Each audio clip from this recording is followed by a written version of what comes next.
RV Ashti कारंजा मुस्लिम समाज संरक्षण और विकास समिति की ओर से एक भव्य मुस्लिम समाजों के सवालों पर सम्मेलन आयोजित किया गया, जिसमें एडवोकेट फिरदौस मिर्ज़ा, प्यारे खान, प्राध्यापक जावेद पाशा कुरैशी, सुमित वानखेड़े, गणेश जी अग्रवाल ऐसे बहुपक्षीय नेताओं ने इस सम्मेलन में सहभाग लिया।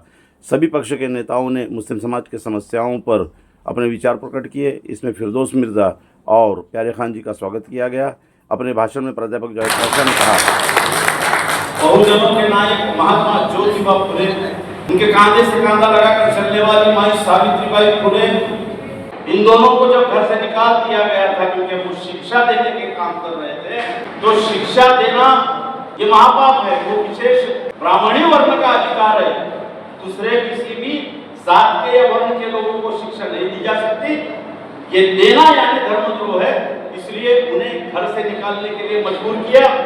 माई सावित्रीबाई फुले और ज्योतिबा फुले जब घर से बाहर निकले तो तुम ही थे वो महात्मा ज्योतिबा फुले, और सावित्री माई को अपने घर में रखने वाले तुम थे। तुम्हारा नाम उस वक्त फातिमा शेख और भाई उस्मान शेख था। आपको पता होना चाहिए 2006 में जैसा सच्चा रिपोर्ट आया, हमने भारतीय मुस्लिम परिषद के बैनर से आवाज दी। ये रिपोर्ट आजादी के बाद में आपका एक्सरे रिपोर्ट है, आपका पोस्टमार्टम है कि 63 साल तक आप मतदान करते रहे, लेकिन आपकी हकीकत बताने के लिए एक सरकारी आयोग ने ऑथेंटिक रिपोर्ट जाहिर की है। और भरी धूप में मार्च, अप्रैल, मई, जून 4 माह हमने पूरे 11 जिलों का दौरा किया, जिसमें आरवी के हमारे साथी जिनके बुलावे पे मैं यहाँ पर आया, फिर नजीर साहब और उनके तमाम साथी इस तहरीक में शामिल थे कि 4 माह तक हमने पूरा विदर्भ ढूंढ निकाला, बड़े बड़े सम्मेलन लिए और महाराष्ट्र में सच्चर का आंदोलन चल निकला। उसी सच्चर ने कहा कि जिसने महात्मा ज्योतिबा फुले को शिक्षा के लिए अपना घर दिया, वो उस्मान भाई और माता फातिमा शेख की औलादे या उनके वारसदार एजुकेशन में केवल 4% बचे। गफ्फार मुंशी बेग का नाम कभी सुना है? गफ्फार मुंशी बेग बहुत बड़े ओहदे पर थे ब्रिटिशों के राज में, पुणे में। अव्वल दर्जे के फारसी के जानकार, अंग्रेजी के जानकार, खड़ी बोली के जानकार, बेहतर मराठी बोला करते थे, दक्खनी मराठी और उर्दू के सिद्धहस्त लेखक।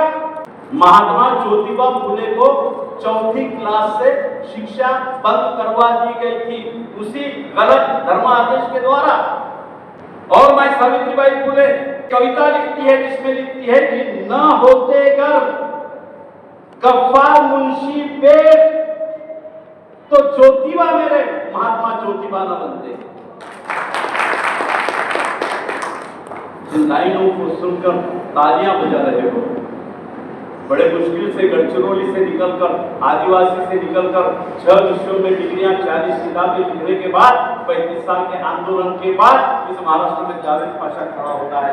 दर्द ये है कि फिरदौस मिर्ज़ा ने कहा कि जिस जावेद पाशा ने 35 साल के सामाजिक आंदोलन में वक्त कर दिए, इंशाअल्लाह बची हुई जिंदगी वक्त करेंगे।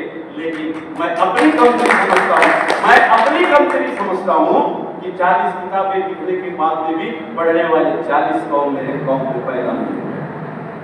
शायद मैं अपनी कमजोरी समझता हूँ कि जो समस्याओं से आप उलझ रहे हैं, उस समस्याओं के मैदान में मैंने 20-20, 40-40, 50-50 हजार लोगों के मोर्चे लेकर सरकार के सीने पर मूंग दरी है। आज जो मौलाना आजाद आर्थिक विकास महामंडल इस महाराष्ट्र में है, उसकी बुनियाद जावेद पाशा ने डाली और मेरे जद्दोजहद से ही वो आया है। ये नोटिफिकेशन जाके पढ़ लेना। लेकिन तुम्हारे में वो तरतीब नहीं है कि एक मौलाना अबुल कलाम आजाद जैसे तुम्हारे बच्चों को रोजगार के लिए कर्जा देने वाले महामंडल को भी बतौर कौम तुम संभाल सको, ये भी सलाहियत नहीं है तुम्हें। तुम्हें अपने इंटेलेक्चुअल लोगों को संभालने की भी सलाहियत नहीं है। तुम्हें ये भी शौक नहीं है कि अपने आर्थिक, अपनी सुरक्षा, अपने एजुकेशन में बात करने वाले लोगों को अपने समाज का नहीं पॉलिटिकल लेकिन आइडियोलॉजिकल लीडर बनाकर कभी खड़ा किया जाए, ये भी अक्ल नहीं है तुम में। और उसका खामियाजा तुम भुगत रहे हो कि ऐरा गैरा नंद गैरा कोई भी आता है माइक पे गाली जब कर चले जाता है, तुम सिर्फ अल्लाह से दुआ मांगते रहो, अपने घर में चले जाते हो। तुम जिम्मेदार हो। महात्मा ज्योतिबा फुले को जब चौथी क्लास से निकाल दिया गया था, उसके बाद अगर उनकी पढ़ाई न होती तो महात्मा न बनते। लेकिन उनका हाथ पकड़कर चौथी क्लास के बाद में क्यों शाला बंद की, ये पूछा गफ्फार मुंशी ने। तब उन्होंने बताया कि ऐसी ऐसी हकीकत है। तब गफ्फार मुंशी बेग उनके वालिद के पास गए और बताया कि शिक्षा देना पहला अधिकार है। जो धर्म शिक्षा के लिए मनाही करता है वो धर्म कैसे हो सकता है? अरे धर्म तो वही अव्वल है जो शिक्षा के लिए द्वार खोलता है। और कहा उन्होंने कि मैं जिस धर्म में हूँ उस धर्म की किताब इकरा बिस्मिकल लजी की उठ फर्ज है तुझ पर पढ़ना, यह आदेश देता है। गोविंद राव जी, ज्योतिबा कितना होशियार है मैं जानता हूँ, इसे दाखिला दिलाओ। तब ज्योतिबा फुले की फीस, ज्योतिबा फुलेंची पेटी, ज्योतिबा फुलेंचे ड्रेस आणि लिखित साहेबांकडनं पत्र घेऊन गफ्फार मुंशी बेग पुण्याला आले स्कॉटिश मिशन स्कूल मध्ये आणि महात्मा ज्योतिबांचा प्रवेश चौथ्या वर्गानंतर पुढच्या शिक्षणासाठी करून दिलं।